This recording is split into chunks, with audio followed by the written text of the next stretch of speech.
Hello hi, ఎలా ఉన్నారు? బాగున్నారా? కువైట్లో పార్టీషన్ రూమ్ చూద్దాము.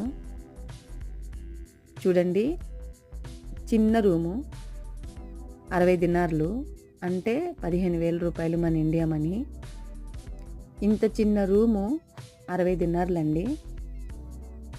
ఇదే మన ఇండియాలో అయితే అదే 15,000 రూపాయలకి డబుల్ బెడ్రూమ్ ఫ్లాట్ వస్తుంది.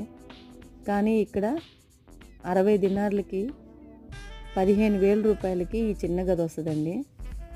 బాల్కనీ ఇచ్చాడు. ఇంకా ఈ రూమ్కి వచ్చే సదుపాయం అయితే ఏదీ లేదు, ఇలాగే ఉంటాయి. ఎక్కువగా బ్యాచిలర్స్ ఉంటారు అండ్ ఒక చిన్న ఫ్యామిలీ కూడా ఉంటారు ఉండాలనుకున్న వాళ్ళు. కువైట్లో ఎక్కువగా ఇలాంటి పార్టీషన్లే తీసుకుంటారు, ఎందుకంటే ఎక్కువ జీతం ఉన్నోళ్ళు ఆటోమేటిక్గా కంపెనీలకు వస్తారు కాబట్టి వాళ్ళకి అకామిడేషన్ ప్రొవైడ్ చేస్తారు. బయటగా ఉన్నోళ్ళు ఇలాంటి చిన్న చిన్న